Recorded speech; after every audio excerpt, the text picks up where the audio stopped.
بهجة ممثل فاشل. راح ناخذكم بهاي الحلقة برحلة من أعمال الفنان بهجة الجبوري مع الفن من سنة 1979 إلى الآن.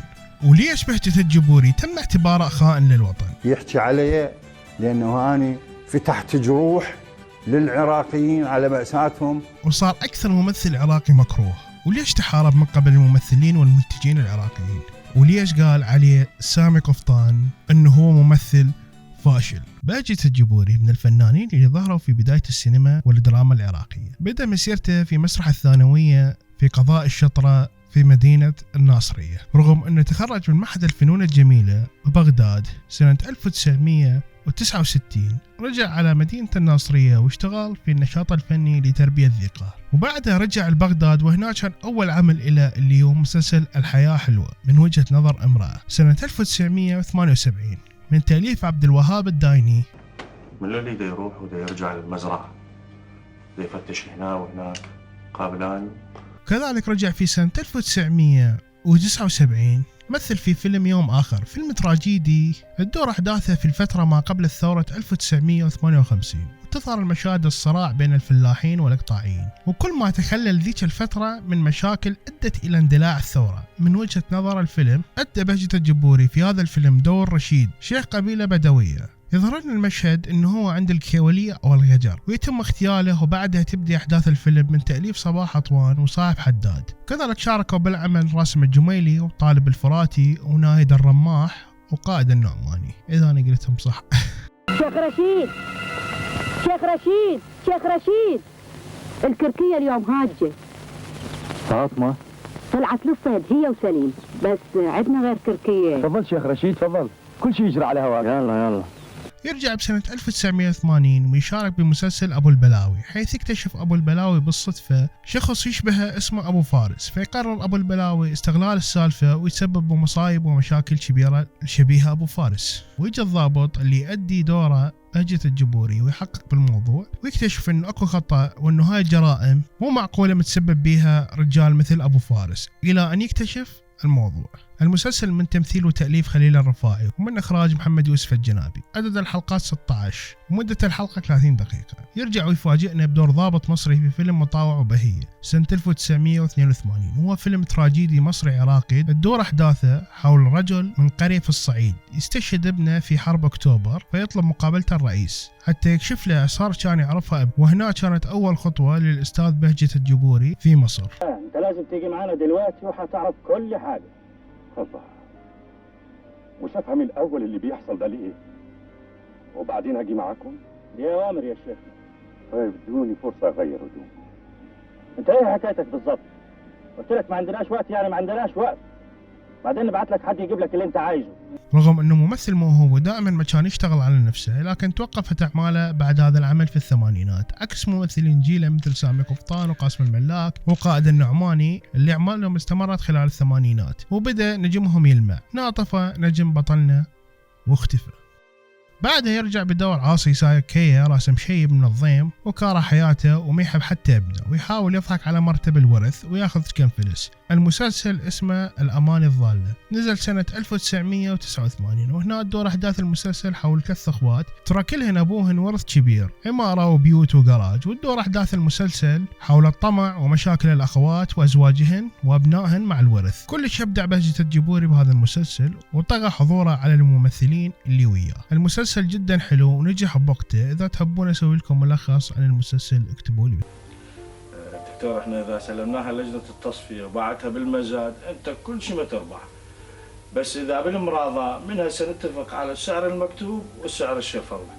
بعدها بسنة 1990 يشارك ببطولة فيلم مع هند كامل، يمثل شخصية محسن من الطبقة الثرية، شخص ضعيف الشخصية عنده وسواس قهري، يضحك عليه صديقه ويعتقد انه مصاب بمرض، ويقع بضائقة مالية ويلعب عليه هذا الصديق، ويضطر يبيع بيته واملاكه حتى يعالج نفسه بالخارج. الفيلم سوداوي لدرجة انك تشوفه تطلع منه بيك اكتئاب حاد. فيلم كلش غريب، بس احد لاحظ جمال هند كامل بهذا الفيلم؟ اذا تريدون اسوي لكم عليه حلقة، فيلم حلو.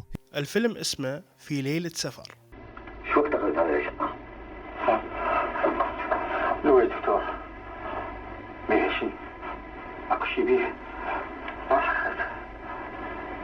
يرجع الفيلم من بطولته بشخصية جاسم المناضل الوطني بفيلم زمن الحب سنة 1991. يحكي الفيلم عن قصة جاسم مناضل يتعرض للملاحقة من قبل السلطات عقابا له على نشاطه السياسي في العراق ما قبل الثورة، وتتعرض عائلته للتشريد وبعدها يتم اعتقاله، وينتظر الكل قيام الثورة حتى يتخلصون من واقعهم. يقال أن الفيلم سيرة ذاتية لجاسم السبعاوي من إخراج المخرج العالمي الفلسطيني كارلو هارتيون العراقي، تأليف صباح عطوان. وبعدها شارك بمسلسل خيوط من الماضي بس ما لقيت يعني مسلسل أو حتى قصته. بعدها اختفى بهجة الجبوري لمدة 3 سنوات، ورجعنا بهجة الجبوري بالمسلسل الكبير ذئاب الليل بالجزئين سنة 1996 اللي شارك بالجزء الأول بدور أبو علوة، وبالجزء الثاني كان فرد بالعصابة. وبنفس السنة شارك بمسلسل رجال الظل بدور جانبي. المسلسل يحكي عن المخابرات العراقية، حيث تحاول إسرائيل استغلال رجل عراقي لجمع المعلومات عن الحكومة العراقية، فيلجأ هذا الرجل للمخابرات العراقية بذاك الوقت حتى يخلص من هاي الورطة. المسلسل ضخم ومصور بأكثر من دولة ومنها دول أوروبية. وبعدها بسنة 1997 يشارك بمسلسل رمال تحرق الأقدام، وبنفس السنة يشارك بمسلسل من بطولته ورشة حارتنا، مسلسل تربوي موجه للأطفال والكبار، حيث يعرف المشاهد بكثير من المهن والحرف الشعبية مثل الفلاحة وصناعة العود الموسيقي. والمسلسل يتخلل 30 أغنية عن هاي الحرف. المسلسل ما موجود بس موسيقى البداية والبوستر من إخراج كارل هارتيون وإشراف فيصل الياسري وتأليف عدي رشيد. وبنفس السنة يشارك بعالم الست وهيبة، لكن نشر المسلسل سنة 1998 لأسباب. يؤدي مسلسل عالم الست وهيبة بدور توفيق الرجل الثري اللي يحاول يتزوج أخت مهيدي بالسر. بعدها شارك بمسلسل هذا والحب بدور رجل أعمال، ويموت ويترك الولدة ورث. مسلسل جميل وغامض، وشارك بطولته اياد راضي قبل لا يتحول للكوميديا. بعدها شارك بحب وحرب واحد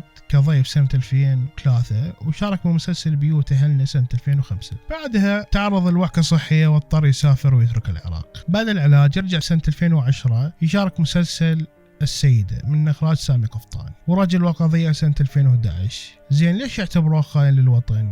وين أعماله العربية؟ بالحقيقة الهجمات صارت عليه بسبب أعماله العربية، وصارت عليه هجمتين. لكن بالبداية هو شارك أولها بفيلم المش مهندس حسن، ومثل به رئيس قسم بالجامعة وأبو الشخصية الشريرة بالفيلم اللي اسمه رياض، وكان يحكي مصري بهذا الفيلم بس طريقة غريبة تحس الصوت مدبلج. فرصة هايلة طبعا، بس المفروض عرض زي ده يتقدم للدكاترة أو المعيدين، ده هيكون أحسن لأن خبرتهم أكتر بكتير من طلبة المشاريع، خصوصا المشروع ده مهم وبيخدم السياحة كمان. بس عدى الفيلم إلى أنه هو فيلم هابط بالأساس. وبنفس السنة يشارك بفيلم الرئيس عمر حرب، وهذا من أكثر الأفلام المصرية الفلسفية، فيلم عميق جدا واخذ جائزة أفضل ممثل ثانوي بمهرجان القومي للسينما المصرية. مثل بيه بهجة الجبوري بدور يحيى الدهان، مقامر عراقي يخسر فلوسه بصالات القمار ويضرب الولد اللي على الروليت ويسحلوه ويطردوه برا. وهذا الشيء اللي يعتبروه بعض الناس تشويه لسمعة الرجل العراقي، لأنه ينقل فكرة أنه العراقيين بالخارج يروحون يلعبون قمار وينضحك عليهم، خصوصا أنه المشهد كان مهين بالنسبة للشخصية تمثل العراق، وما اعتبروه الناس نكران الأصل وخيانة للبلد.